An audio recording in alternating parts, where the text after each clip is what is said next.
Okay. Hello, hello students. Good morning. How are you all? Obviously fine. So today after your maths lecture, let's start with the history.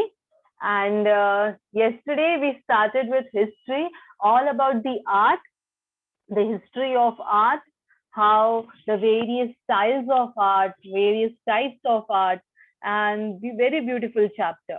First, we'll have a quick recap of yesterday's part, what we have completed. Then we'll start with today's session. Okay.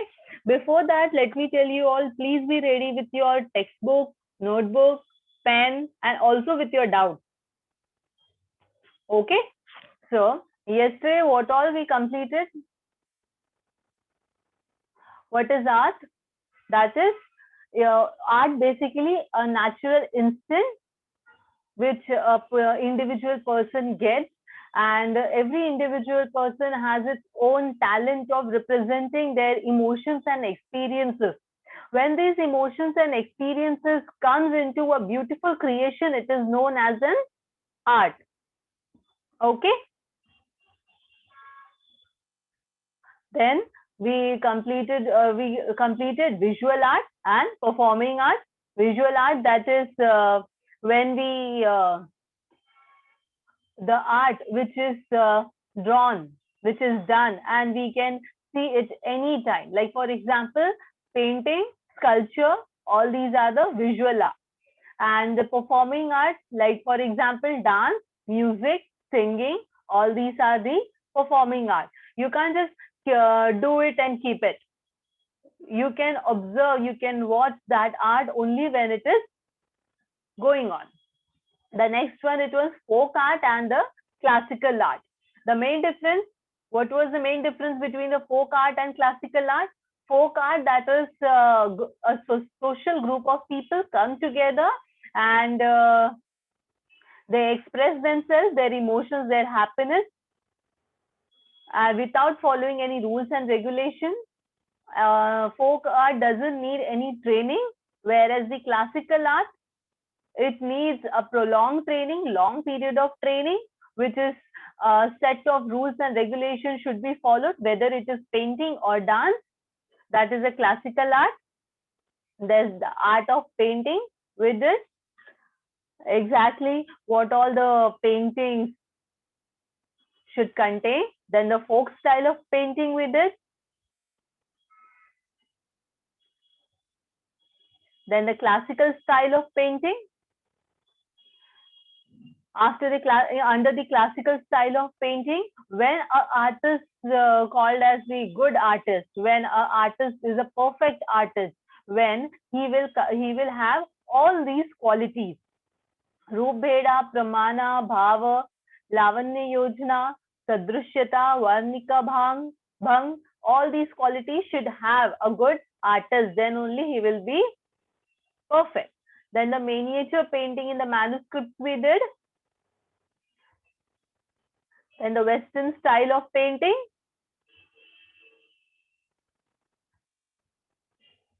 Yesterday, we completed till Western style of painting. So today, we will start with the sculptural art. Okay, students, here you will get dates, years, and also new terms. This part is very informative. So please note down. Here, sculpture art. Before starting with the sculpture art, let's understand what is sculpture. Students, there is big difference between painting and sculpture. Sculpture is the painting is done on a canvas, wall, anything. You can just do it with the color. But sculpture is done with the it is engraved on the stone.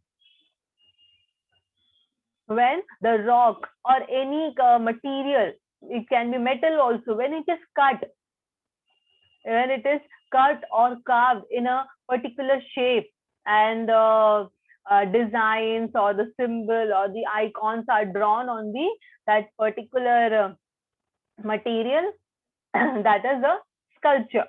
Here, Sculptures are the three-dimensional, such as images, statues, pots, and objects with the artistic embellishment. Here, it says that it has three dimensions. Three-dimension art, as it what all things it contains. Basically, it contains three things. First is the images. Second is the statues, and the third, pots and objects with the artistic embellishment. Students note down the meaning of the embellishment. Embellishment means decorating. It is not about only the images are carved, only the statues are carved. No, sculpture is done. No, it's not like that. Artists, they decorate the those images and the statues as well. They decorate it very minutely and very neatly. So that is the embellishment. For creating sculptures, either rock or metal or clay is used.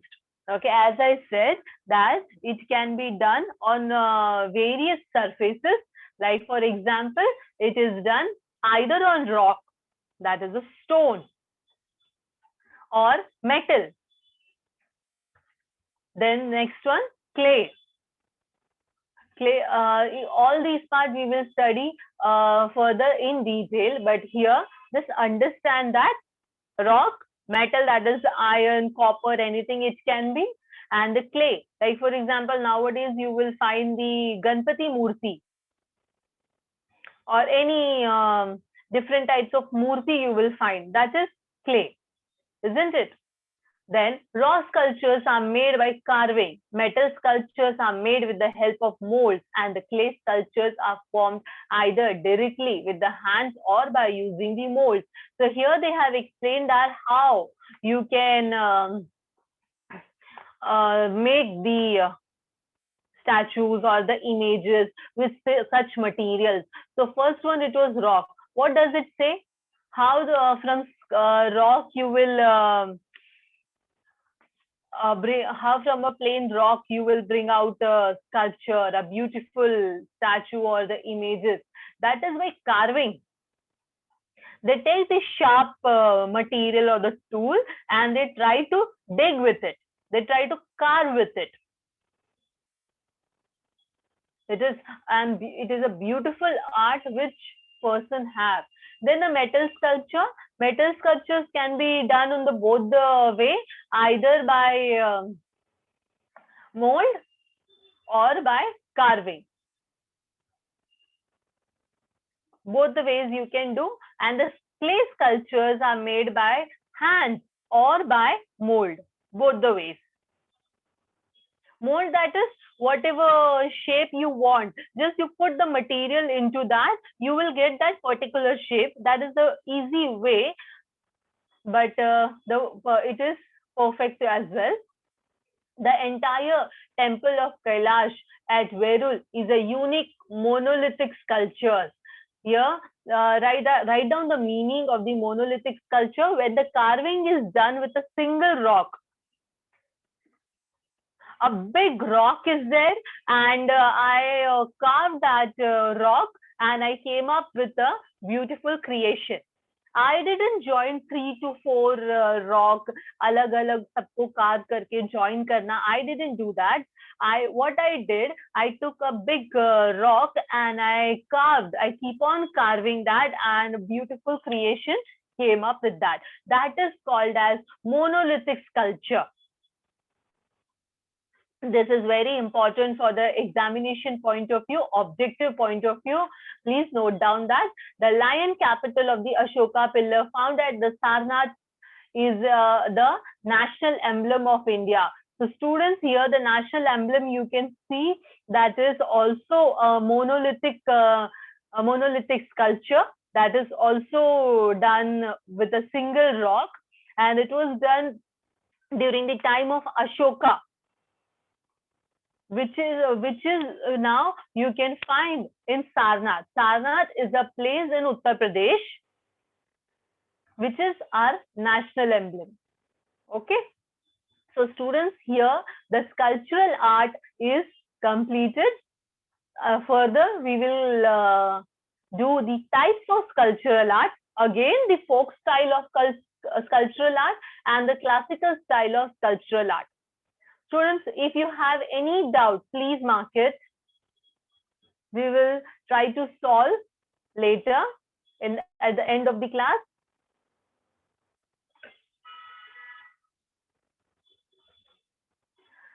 Now, as I said, the types of sculptural art. Students, if you haven't understood the sculptural art, how you will understand the folk style of sculptural art? Try to understand the sculptural art and mark the doubts. Now we will start with the folk style of sculptural art. Here, the meaning of the folk style doesn't change. It remains same, but how we see how it plays role in sculptural art. Sculptural art is also an ancient as the art of painting, dating back to the Stone Ages. Carving stones out to the stone can said to be the beginning of the sculptural art. So it is not a new thing. ऐसे अभी recently आया है ऐसा नहीं है. It is as old as the painting. Stone Age man, if you will think that the painting, art of painting came later, painting knowledge, the color knowledge was not that much, but the carving knowledge they were having before. So, apart, simultaneously with the painting, Stone Age people were also doing the carving. So, it is very, very ancient of our culture, very, very ancient to our Indian culture. Carving tools out of stone can said to be the beginning of the sculptural art. The custom of making clay images for the rituals has been prevalent in India since Harappan times. It has continued till today in many regions like Bengal, Bihar, Gujarat, Rajasthan, etc. The Ganesha idol mask of Gauri, bull figurines made for the festival of Bel Poda, wooden memorials, Veer girls, then the decorated clay storage bins, etc. are the few examples of the folk tradition of this sculptural art. So here, the sculptural art, what it is say that earlier, the first material was used for the sculptural art, that was a rock. Because in the Stone Age period, metal and clay तब तक उसका ये origin नहीं हुआ था. But Stone Age people हुआ भी होगा तो Stone Age people were not aware about it. They were finding stone as an easy way of carving. So here, and the custom of making clay images for the rituals has been very prevalent in India. And that is also the clay sculptural art from the clay is also not new. It is coming from the time of Harappan times, right? So now also during the Ganpati festival, you find the Ganpati Murti made by clay. Then Durga Puja of Bengal, that is also made by clay. Even in Gujarat and Rajasthan also, the idol is made by clay, right? So, and the next one, the bull figurines made by festival of Bel Poda, that is the festival of Maharashtra. In that also the figure of bull is made by clay only. Then the wooden memorials, Veergas and the memorial stones, all these are made by clay. Even the clay utensils you find, that is also our folk tradition. Very beautiful creation. Then the classical style of sculptural art. Here again, the classical meaning will remain same. The Harappan seals, stones, and bronze statues tell us about the 5,000 years old and even older tradition of Indian tradition of the sculptural art. It is said that the tradition of carving out the stone sculpture of the larger size began in the Mauryan period with the Ashokan pillars. So here, as I said, that his sculptural art by stone, it is going on from the time of in Stone Age time. Then in the Harappan period, the sculptural art is found on the Harappan seals, stones, and the bronze statues also. Here in the image, you can see that is the Harappan seals. Harappan seals, these are the seals which are found in the Harappan area. That is why they are known as the Harappan seals. And how much old it is? It is 5,000 years old, not a joke. Even the older tradition of the Indian tradition of the sculptural art, 5,000 years is just a mere tentative number. It can be even more old. Then what the seals and the sculpture they say? They say about the tradition of sculptural art. Outstone sculptures of the larger size began in the Mauryan period with the Ashokan pillars. So after the Harappan period, the bigger sculptural art was found during the period of Ashoka time, and the Ashokan pillars and in the Mauryan period, this sculptural art started during the time of Ashoka. Then the Sanchi and Stupa was erected in the Emperor Ashoka's time. However, the beautiful sculptural embellishment of the stupa are supposed to be the later addition. Here, Sanchi and Stupa. Now, you must be thinking that what is it? Sanchi Stupa. Here, what Ashoka, the Emperor Ashoka was the great follower of Gautam Buddha. What he did, he took the ashes of Gautam Buddha and he just divided into many parts, and he formed the stupas in the various places of India. The most famous and important one, that is Sanchi Stupa. This was erected during the time of Ashoka only. So the beautiful sculptural embellishments of the stupa are supposed to be the later additions. The sculptures at Barhut are the testimonies of the continuous development of the sculptural art in India. Whose mic is on? Please mute your mic.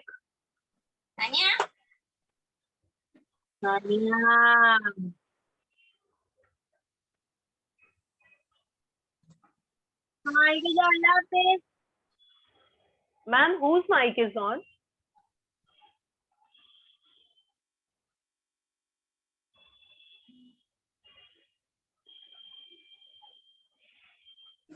So, however, the beautiful sculptural embellishment of the stupa are supposed to be the later addition. The sculptures at the Barhut are the testimonies of the continuous development of the sculptural art in India. After the Sanchi Stupa Ashoka time, then the sculptures at Barhut, that is the name of a place, that are the testimonies. Testimonies means proof, evidence.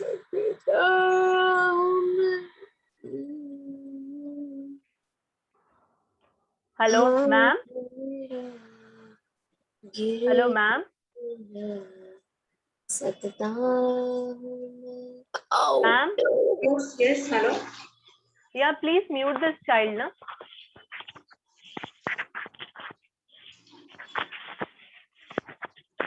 Yeah, he or she is singing song that is creating disturbance.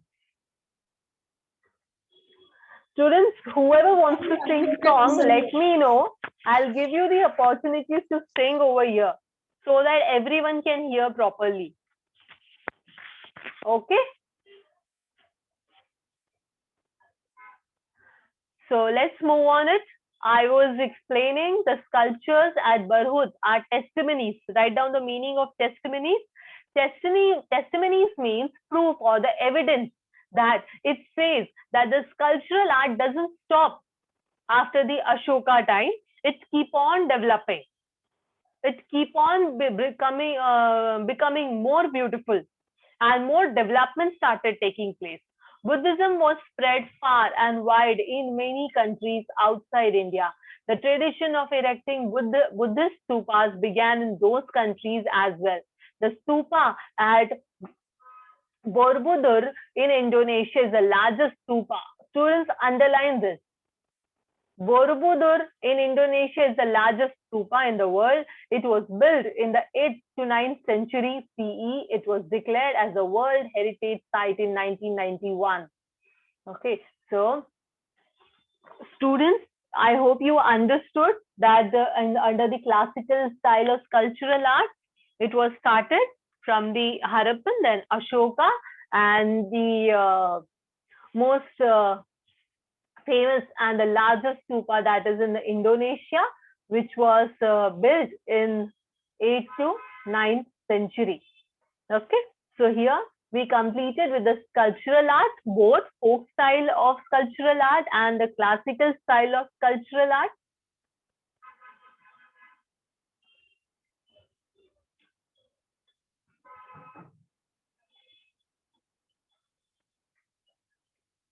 Now, Indian iconography. What is it? Iconography, we will just divide the term icon and graphy. Icon means symbols, images, or you can say icons also, right? On your computer or on your phone, you say this icon, that icon. That from the image, you come to know that what does it want to say. Many times at many images, many places, nothing is written. Only a symbol is there. You just understand, oh, this symbol means this. Right?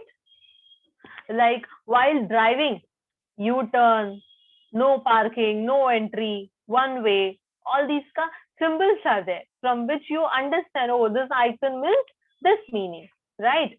So here it is a study of visual images and symbols. The study of, students write down the meaning, iconography meaning. Iconography means the visual image, the study of visual images and symbols. Okay. Now, here let's study the Gandhara school of art came into being in the 2nd century BCE in Afghanistan and neighboring regions. It had Greek and Persian influence. So students, here the first school which started, what is the name of the school? Gandhara School of Art. When it was came up, when it was formed, 2nd century BCE. Too old school. Where it was? Afghanistan. That is a neighbor, our neighbors. It had Greek and a Persian influence. So the Gandhara art, their study, their art, it is a combination of both Greek and Persian. Students, here many times you came across with the term Persian. Persian countries, if you see nowadays, the Iran countries, Gulf countries, they are the Persian countries. Okay. The first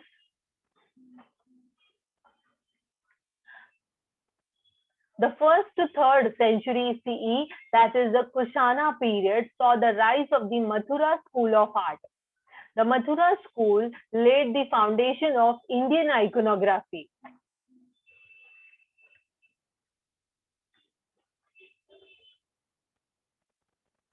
So here the other school, Mathura school, it is a foundation of Indian iconography. Iconography is a branch of knowledge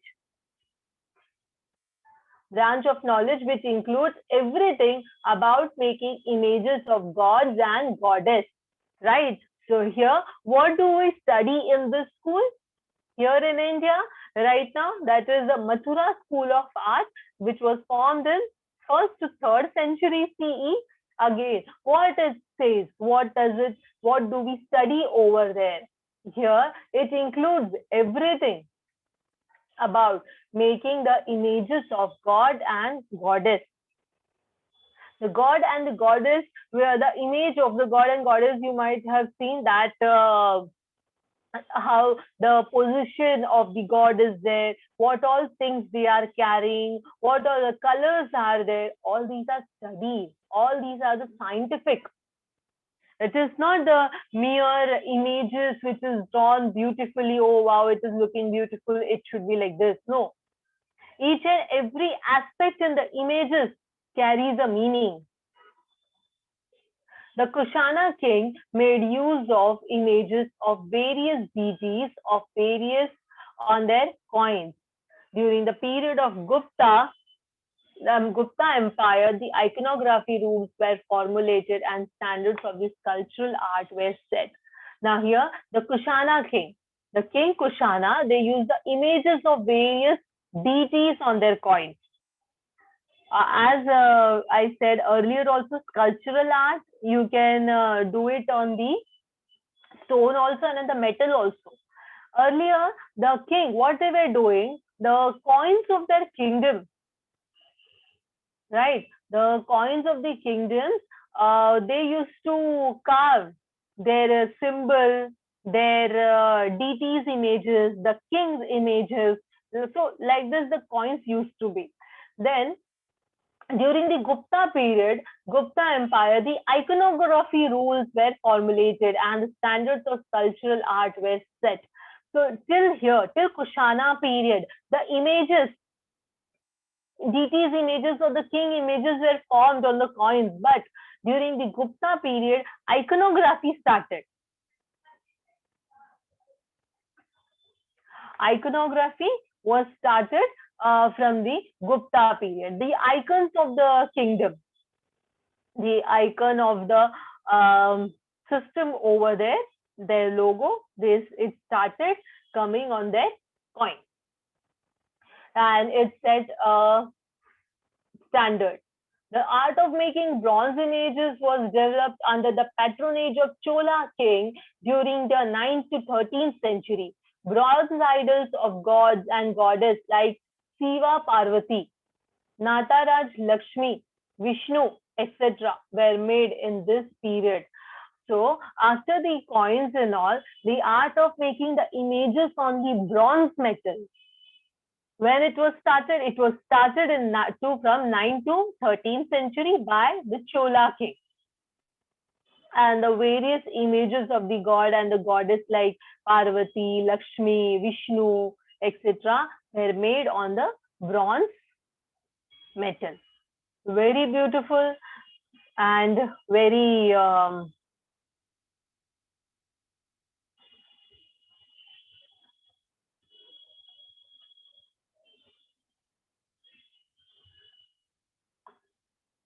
okay. So here we completed the Indian iconography. The next one is the architecture and the sculpture.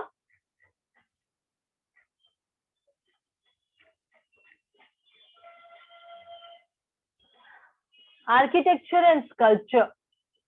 Now here, again, new term, sculpture. You understood now what is architecture. Let's understand with it. There are number of rock cut caves in India. The tradition of rock cut caves originated in India in the 3rd century BCE. Technically, the entire composition of the rock cut cave represents a union architecture and sculptural art. Its entrances, interiors with its carved columns and images are excellent specimens of sculptural art. The painting on the wall and the ceiling has survived in some of the caves till today. The rock cut caves at Ajanta and Berul in Maharashtra was declared as a World Heritage in 1983. Here, architecture and the sculpture. Architecture and the architecture, that is when the palaces or such kind of big sculptural things were done, when the big palaces were formed, that is the architecture. And the sculpture, the pillars of the palace, the ceilings of that palace were carved. That is a sculpture. So here, this one, The entire composition of the rock cut caves represents the union of the architecture and sculptural art. When we talk about the rock cut caves, under rock cut caves, both the things come, architecture as well as the sculptural art, because both the things are done in a similar pattern. Its entrances, interiors with its carved collar images are excellent specimens of the art. So in an architectural structure, the entrances are, having the sculptural art, the ceilings are having the sculptural art, the pillars are having the sculptural art, which are very, very beautiful, and it gives, it shows the specimen images and all. The paintings on, so apart from the sculptural art, there is also the painting on the walls and the ceilings as well. And those paintings and are still now are existing. It is still beautiful. Its shine, its charm, it's still there. So you can understand what kind of quality they were using. A very, very high quality. So the example over here of the rock cut caves, that is the Ajanta and the Verul in Maharashtra.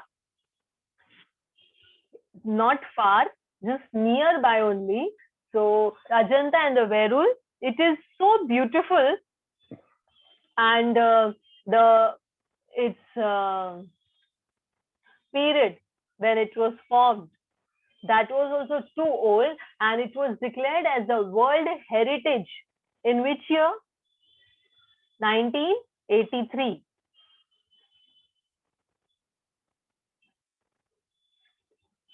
Right? So in 1983, it was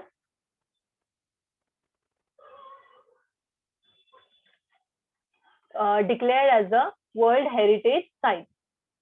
Ajanta Cave, you can here in your textbook, page number 26, just see the image of Ajanta Cave. The image over here, that is the entrance of the Ajanta Cave. Now, let's move on. This was the rock cut cave. Now, let's understand about the temple architecture in India began to develop around the 4th century. During the Gupta period, the temple built at the beginning of the Gupta period had only the sanctum, sanctorum, that is a garbhagriha, and a veranda with 4 columns.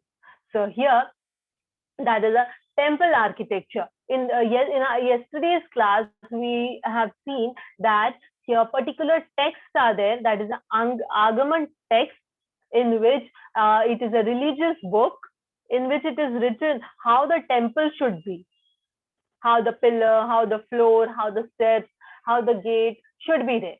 So here they have described that the temple architecture in India, when it started developing in 4th century.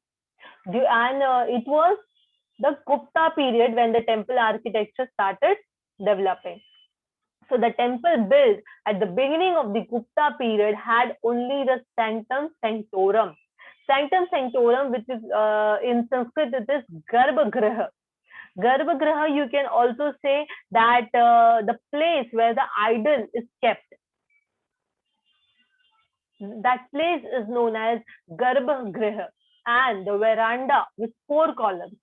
So in small temples now, if you go, so you first enter into veranda, where it is having the 4 pillars, and in the center of the temple, that is the garbhagriha, the sanctum sanctorum, the idol is kept. So such kind of architecture used to there during the Gupta period in the 4th century. Then slowly it started developing. The temple architecture in India had reached its peak by the 8th century CE. This easily testified by the magnificent composition of the Kailash temple of the Verul. By the medieval period, various styles of temple architecture had developed in India. So after the as it's stated that it started developing from 4th century, and till 8th century it was very much developed. And how we come to know why it is developed till 8th century? We come to know this by the temple architecture of Kailash at Verul, right? So from by testing it, we come to know that it was developed in the 8th century.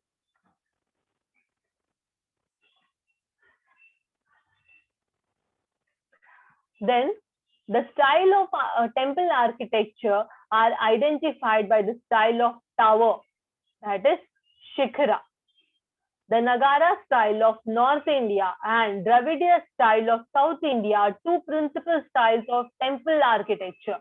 So students, here when we are studying about the temple architecture, in these two images which I have displayed on the screen, on left hand side you can see that is the North India architecture, and on the right hand side that is a Dravidiya style of architecture, that is, you can also say, the South Indian style of architecture, right?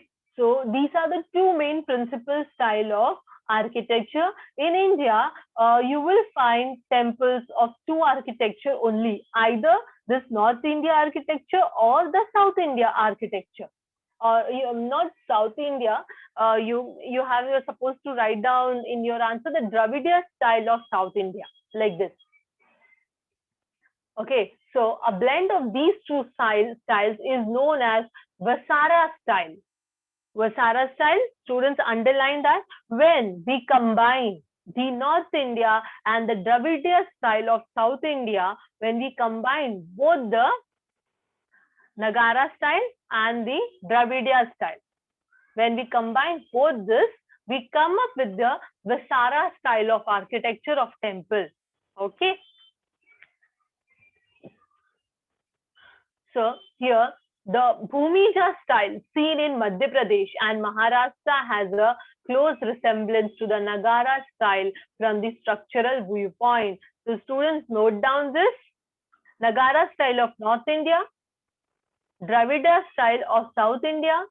Both the combination is the Vasara style, and Bhumija style is found in the Madhya Pradesh and Maharashtra. Maharashtra is with Bhumija as well as the Bhumija and the Nagara style. Then the Bhumija style series of miniature towers are arranged, which become smaller towards the top. Hence the top of tower appears to be continuously rising from base of the temple. Okay. So here, what this Bhumija style says, it says that series of miniature tower. There are many towers, and which is smaller towards the top. So from top it is smaller, then slowly it is increasing. Hence the tower appears continuously rising from base of the temple to the top. So you can say a conical kind of shape, right?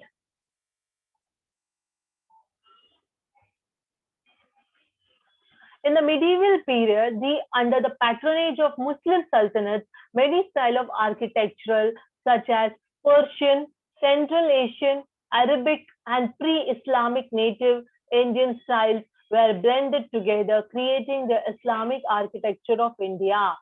So here, during the Mughal period, it was not only one kind of architectural took place. There were many, like that is the patronage of Muslim sultanates, which contains the style of architecture such as Persian. Then the next one, Central Asian. Third, Arabic, and the fourth, pre-Islamic. So all these four types of architecture were combined together during the time of the Mughal period. and many beautiful buildings were created. Like for example, the Qutub Minar at Mehroli near Delhi, Taj Mahal at Agra, Gol Gumbaz at Bijapur in Karnataka are the famous world famous example of Islamic architectural of India. Students, you can get match the following and fill in the blanks as well on such types of answer. The construction of building of the Qutub Minar started during the reign of Qutubuddin Aibak. So, who started the Qutub Minar construction? Qutubuddin Aibak. That was the 12th century CE, and it was completed in the reign of Altamash. That was in the 13th century. Okay, so Qutubuddin Aibak couldn't complete that. Then the Altamash completed that. It took total 1 century, from 12th century till 13th century. Qutub Minar is the highest minaret in the world. It is 73 meters, 240 feet in height. Qutub Minar complex of buildings has been declared as a World Heritage. So students learn the information of Qutub Minar. Very simple. Who formed, when, who completed, and it is a World Heritage. Then the next one, Mughal Emperor Shah Jahan built Taj Mahal in the memory of Queen Mumtaz Mahal. Everyone knows that. The Taj Mahal is looked upon a paramount example of the beauty of Islamic architecture in India. The world famous building has been declared as a World Heritage by UNESCO. Even Taj Mahal is also the among the 7 wonders, right? So it is declared as a World Heritage by UNESCO as well. Then the next one, Gol Gumbaz.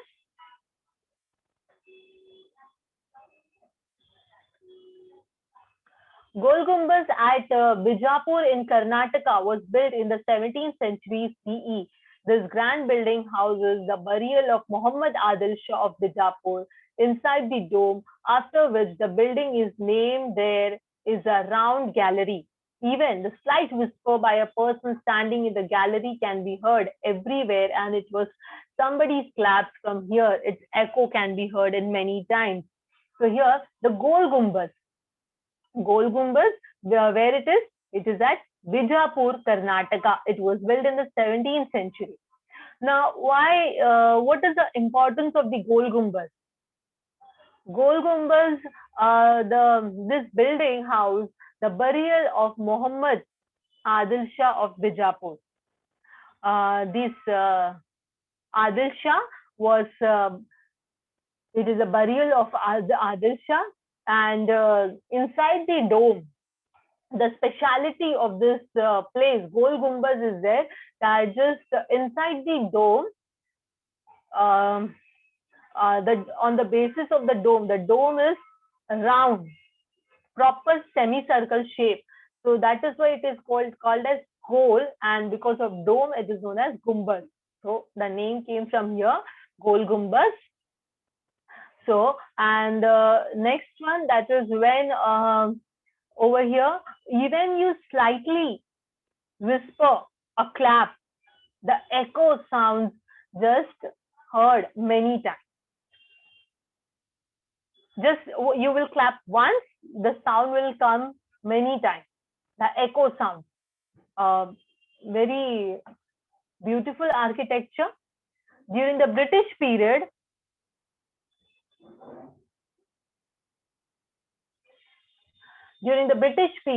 a new architectural style arose in India. It is known as the Indo-Gothic architectural style. Buildings like churches, government offices, residences of top officials, railway stations were built in this style during the British period. The building style, the Chhatrapati Shivaji Maharaj Railway Terminals, Mumbai, is the finest example of Indo-Gothic architecture, and it is the World Heritage Site. So here, after the Mughal period, it says about the architecture done by the British period. Britishers' architecture you can find very easily in Mumbai, in the South Bombay area. So those type of architecture is known as Indo-Gothic architectural style. So here there are the many examples of the architecture of by Britishers, that is the churches, government offices, residence, railway station, and the big example that is the Chhatrapati Shivaji Maharaj Terminal Station. That is by the Britishers. Okay, so students, here we completed with the various styles, architectural and the sculptural of the various periods, Gupta period, Mauryan period, Mughal period, Britishers. Okay, and the next part we will complete in our next lecture. Next lecture will complete with the chapter. So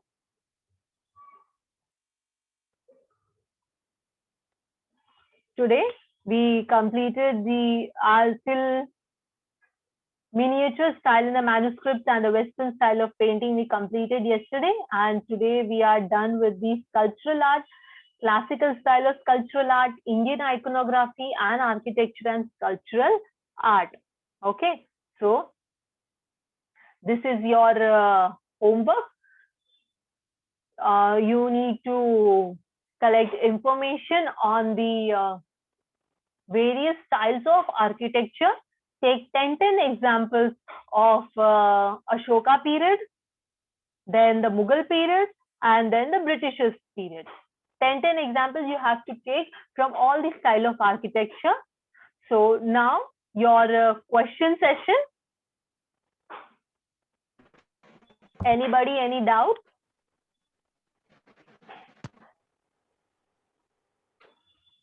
Any question regarding yesterday's part or today's part? Students, raise your hands.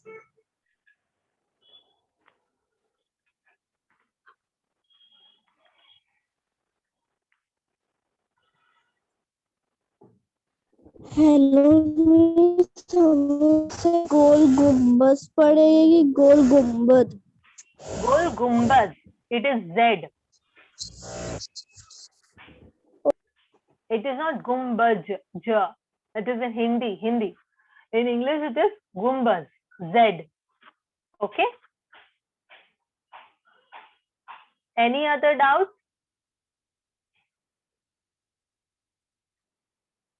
Students, if you won't ask the doubts, how will you learn?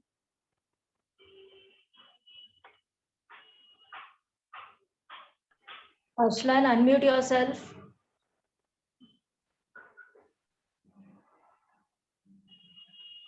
Ashlan, you're raising your hand. Unmute yourself.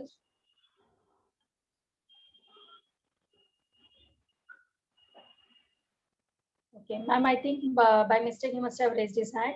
Okay, None of the children are raising their hands. So should we stop here? Okay, ma'am. Yes. Okay, thank you. It was very nice explanation.